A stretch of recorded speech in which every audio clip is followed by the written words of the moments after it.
এ বাড়িতে আত্মীয়রা সংবাদ পেয়েছে কেবল শঙ্করের শেষ কীর্তিটির। কারো লেগেছে চমক, কেউ হয়েছে অবাক, কারো লেগেছে মজা, কেউ করেছে আফসোস। কারণটা অনুমান করতে পেরেছে সকলেই, পরীক্ষা খারাপ হওয়ার প্রতিক্রিয়া। লজ্জা ঠিক নয়, লজ্জার জন্য হলে শেষ দিনের পরীক্ষা দিয়ে শঙ্কর একাজ করতো না। এখন তো আর কেউ জানে না সে কেমন পরীক্ষা দিয়েছে। আত্মীয় স্বজনকে মুখ না দেখানোর জন্য হলে শঙ্কর জেলে যেত পরীক্ষার ফল বের হলে। তার এখন অনেক দেরি। এই কাজের প্রেরণা শঙ্করকে দিয়েছে দুঃখ, গ্লানি, যন্ত্রণা, রিয়াকশন। কিন্তু শঙ্করের মতো ছেলে এমন পাগলামি করলো কেন? এত যে ফিটফাট থাকা তার স্বভাব, অসংখ্য ছোট বড় আরাম ছাড়া যে তার দিন চলে না, জেলে সে এসব পাবে কোথায়? আহা, বড় কষ্ট হবে ছেলেটার। শঙ্করের মা একটু কাঁদলেন, বীরেশ্বরকে বললেন, চুরি ডাকাতির জন্য তো নয়, জেলে ওকে চা খেতে দেবে তো বাবা। সীতা পিসিমা বললেন, উফ, কি আশ্চর্য মন মানুষের! পড়তে পড়তে আমায় বলতো এক্সামিন শেষ হলে রোজ 3 বার করে সিনেমায় যাবে,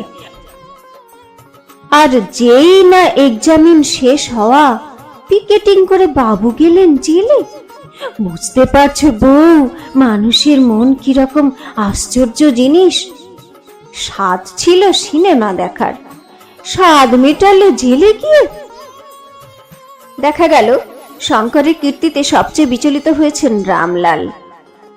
রামলালের দোষ নেই, সেদিন সন্ধ্যায় রামলালও সেই হোটেলে ছিলেন, প্রায় থাকেন। ছেলেকে তিনি হোটেলে ঢুকতে দেখেছিলেন, পেক টানতেও দেখেছিলেন। এই অবস্থায় বাপের পক্ষে একটু বিচলিত হওয়াই স্বাভাবিক। রামলালের অনুভূতি বড় ভোঁতা, মানুষটা তিনি তাই নির্বিকার, এত বেশি নির্বিকার যে মদে তার না হয় নেশা, না জাগে বিকার। কেবল সাধারণ অবস্থায় কিছু ভালো না লাগা আর কিছু খারাপ না লাগার অস্বাভাবিক স্থায়ী সমন্বয়ের মধ্যে কিছু ভালো না লাগাটা মদের শাসনে স্বাভাবিক হয়ে ওঠে। তিনি মনে করেন তাই তার পক্ষে যথেষ্ট বৈচিত্র্য পরম লাভ। জীবনে তার কোনো স্বাদ নেই, জীবনটা তাই সাধারণভাবে বিস্বাদ করেই তিনি কৃতার্থ। সকলের জীবন যতটুকু বিস্বাদ, এ বিষয়ে তিনি নিরুপায়। চামড়া যার এত মোটা যে জীবন দেবতার গায়ে হাত বোলানো আদর টেরও পান না। প্রহার ছাড়া তার চলবে কেন? কিন্তু ছেলে মদ টানছে, এ প্রহার নয়। কিছুক্ষণ হতভম্ব হয়ে থেকে সেদিন তিনি হোটেল থেকে বের হয়ে গিয়েছিলেন। যে উপায় নিয়মিতভাবে জীবনটা তিনি যতটুকু বিস্বাদ করেন, কল্পনাতীত রূপে সেদিন তার চেয়ে বিস্বাদ হয়ে গিয়েছিল। কড়া এবং ঝাঁঝালো। কতকাল পরে যে এরকম কড়া ও ঝাঁঝালো কষ্ট পেলেন রামলালের মনেও ছিল না। শঙ্কর তাকে দেখতে পেয়েছে কিনা এ বিষয়ে তার মনে সন্দেহ ছিল। শঙ্করের জেলে যাওয়ার খবরে এ সন্দেহ মিটে গেল। একটু খুশিও তিনি হলেন। তাকে দেখেছিল বলে নিজের অপকীর্তির লজ্জা এমন প্রবল হয়ে উঠেছিল শঙ্করের যে জেলে না গিয়ে সে থাকতে পারেনি। এ যেন একটা সান্ত্বনা, এ যেন একটা প্রমাণ যে শঙ্কর বেশি বিগড়ে যায়নি।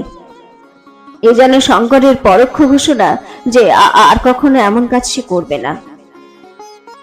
কিন্তু এ সান্ত্বনা, প্রমাণ না পরোক্ষ ঘোষণা রামলালের কাজে লাগলো না।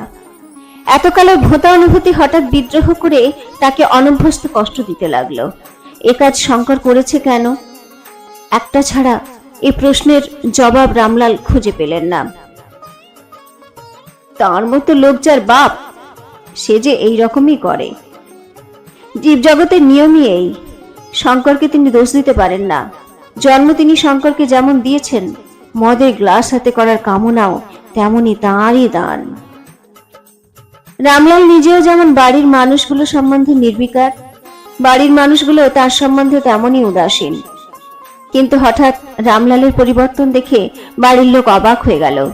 সন্ধ্যার আগে রামলাল বাড়ি ফেরেন, এ ঘরে ও ঘরে ছটফট করে বেড়ান, যেচে সকলের সঙ্গে কথা বলেন, নিজের সুখ সুবিধার দাবি জানান, কারণে অকারণে রাগেন আর বকেন। এবং পরক্ষণে অনুতপ্ত হয়ে বড় মানুষকে বকে থাকলে আদর করেন, বাড়ির কয়েকটি শিশুর যে কোনো একটিকে, ছোট মানুষকে বকে থাকলে বড় মানুষের যে কোনো একজনের সঙ্গে মিষ্টি করে কথা বলেন। অবান্তর খাপছাড়া সব কথা। রামলাল মদ খেলেও টের পাওয়া কঠিন, তবু সকলেই এখন টের পায় মদ তিনি খাননি, মদ তিনি খাচ্ছেন না। কদিনের জন্যই বা শঙ্কর জেলে গিয়েছে, তাতেই এত? রামলালের এমন পুত্র স্নেহের খবর তো এরা রাখত না। সীতা বলেন, কেন এত ভাবছো দাদা?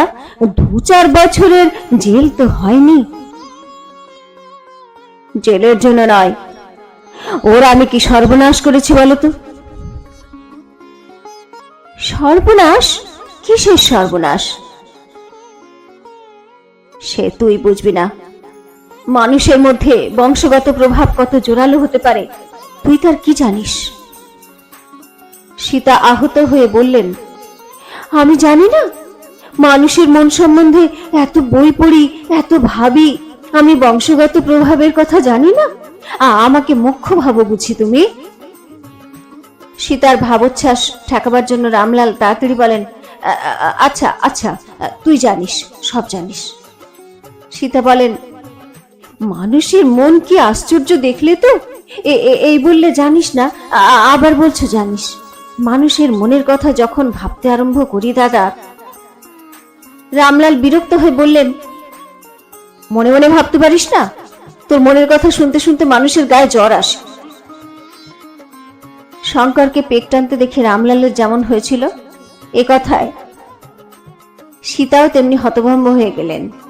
মুখের চামড়া কুঁচকে কপালের স্থায়ী রেখাটি ছাড়া আরো অনেকগুলো রেখা দেখা দিল। এক মুহূর্তে সীতার যেন বার্ধক্য এসেছে। চলন্ত গাড়ির বাঁক ঘুরবার মতো অর্ধচক্রাকারে একটা পাক দিয়ে তিনি ঘর থেকে বের হয়ে গেলেন বীরেশ্বরের কাছে। কপালের স্থায়ী রেখাটাকে বাঁ হাতের আঙুলের ডগা দিয়ে সজোরে ঘুষতে ঘুষতে নালিশ করলেন, এখানে আমার তো আর থাকা হয় না বাবা। বীরেশ্বর শান্তভাবে বললেন, কেন? কি করে থাকি? তুমি বুড়ো হয়েছ, আজ বাদে কাল চোখ বুঝবে, দাদা তখন আমায় দূর দূর করে খেদিয়ে দেবে না? এখনো তো চোখ বুঝিনি, আগে চোখ বুঝি, তারপর সে কথা ভাবিস। তখন ভেবে কি হবে? ভবিষ্যতের কথা আগে থেকে ভাবতে হয়। মানুষের মন কিরকম আশ্চর্য জিনিস তুমি জানো না বাবা? আমার নামে কটা টাকা লিখে দিয়েছো বলে আমার কথা শুনতে দাদার এখন গায়ে জ্বর আসে। কটা টাকাই বা তুমি আমাকে দিয়েছো? তাও দাদা সইছে না। আমি এখানে থাকবো না বাবা। বীরেশ্বর মৃদু হেসে বললেন, আরো কিছু তোকে দিয়ে যাব সীতা, ভবিষ্যতের জন্য তোকে ভাবতে হবে না, এখানেই থাক তুই। সীতাকে এখানে থাকতে বলা বাহুল্য মাত্র, কারণ থাকতে না বললেও যে তিনি এখানে থাকবেন না এমন কোনো প্রমাণ আজ পর্যন্ত পাওয়া যায়নি। তবে থাকতেই বলাটাই বীরেশ্বরের স্বভাব। পরদিন সকালে তরঙ্গ এসে যখন বলল, তাই তো আপনার এখানে আমায় থাকতে দেবেন? তখনও কেন, কি বৃত্তান্ত কিছু জিজ্ঞাসা না করে তাকেও তিনি থাকতেই বললেন। কৈফিয়ত দাবি করতে গেলেন সাধনার কাছে। সাধনা বললেন, আমার কোনো দোষ নেই বাবা, আমি শুধু বলেছি এরকম করলে আমার এখানে থাকতে পারবে না। মেয়ে অমনি হুট করে চলে গেলেন। তাই বা বললে কেন? বলবো না? আমার বাড়িতে থেকে আমার ছেলে মেয়ের মাথা খাবে, আমি চুপ করে বসে থাকবো? এতকাল সয়ে এসেছি, কিন্তু মানুষের কতকাল সয়? রাত 12টার সময় মেয়ে গটগট করে হাওয়া খেতে বেরোবেন রাস্তায়। বীরেশ্বর গম্ভীর মুখে বসে রইলেন। সাধনা নত মুখে আঁচল জড়িয়ে হঠাৎ কাঁদো কাঁদো হয়ে বললেন, আমি চলে যেতে বলিনি বাবা, ভাবিও নি ওই কথাতে রাগ করে চলে যাবে। বাড়িটা আমার খালি হয়ে গেছে। বীরেশ্বর গম্ভীর মুখে বাড়ি ফিরে গেলেন। জেল থেকে শঙ্কর বাড়ি ফিরল গম্ভীর মুখেই। তরঙ্গকে কেউ সহ্য করতে পারে না। যে কেবল নিজের নিয়ম মেনে চলে, অথচ পিছনে লাগে সকলের, কে তাকে সহ্য করতে পারবে? না করবে সে সহজভাবে একটা কাজ, না বলবে সহজভাবে একটা কথা, অনবরত নিজের অস্বাভাবিক অসাধারণত্বকে সকলের মধ্যে সঞ্চারিত করতে চেষ্টা করবে। কিন্তু এমন উদাসীন শান্ত সংযমের সঙ্গে কাজটা সে করবে যে সকলের মনে হবে এটা হয় তার ছেলে খেলা, নয় লীলা খেলা। বাড়ির আর পড়ার মেয়েরা নিজেদের মধ্যে তরঙ্গের কথা বলা বলি করে।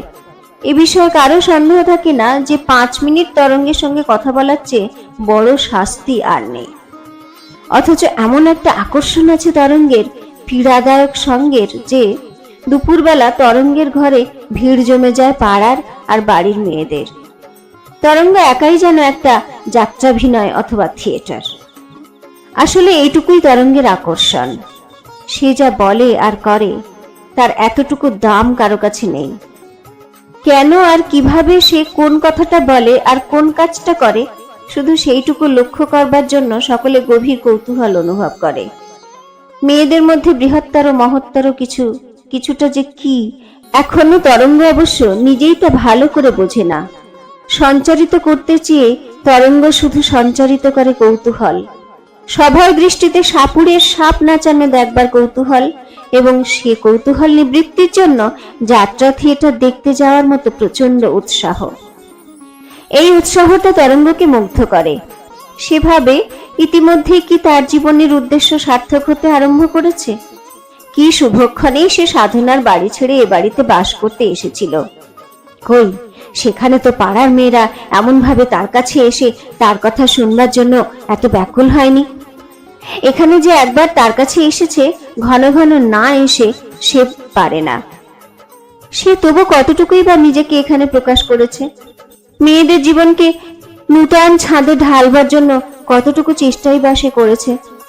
তরঙ্গ রীতিমতো গর্ব অনুভব করে, কিন্তু নিজেই সে নিজেকে গর্ব অনুভব করতে বারণ করে দিয়েছে। তাই গর্বটাকে সে ধরে নিয়েছে আনন্দ বলে। যত বেশি গর্ব হয় তরঙ্গের, নিজেকে সে তত বেশি আনন্দিত মনে করে। এ কথাটা তার মনেও থাকে না যে আনন্দ অনুভব করাটাও তার নিজের নিয়মে নিষেধ। কেবল তাই নয়, এ কথাটাও তরঙ্গ বুঝতে পারে না যে কেউ তাকে সহ্য করতে পারে না। যাকে সহ্য হয় না তার সঙ্গেও যে মানুষের যে কথা বলবার সাত জায়গা সম্ভব, এটা বুঝবার মতো বুদ্ধি হয়তো তরঙ্গের আছে, কিন্তু বুঝবার ইচ্ছাও নেই, চেষ্টাও নেই। চারিদিকে অজস্র সংকেত আছে যে সে কারো প্রিয়া নয়, কিন্তু একটা সংকেত সে গ্রহণও করে না, গ্রাহ্যও করে না। মনের জোর কি সাধারণ তরঙ্গের? দেখা গেল শঙ্করও যেন তরঙ্গকে আর পছন্দ করছে না। প্রেমে যেন ভাঁটা পড়ে গেছে শঙ্করের। জোয়ার আসছে পড়বার নেশার। আকাশে চাঁদ থাকে, বাড়ির কোনো একটা ঘরে তরঙ্গ থাকে, অথচ শঙ্করের ঘরে অনেক রাত্রি পর্যন্ত জ্বলে আলো। কিছুই করে না শঙ্কর। চিরকাল যা করে এসেছে তার অতিরিক্ত কিছু, খায় দায় ঘুমায় আর রাত জেগে পড়ে। দেখে রামলাল স্বস্তি পান।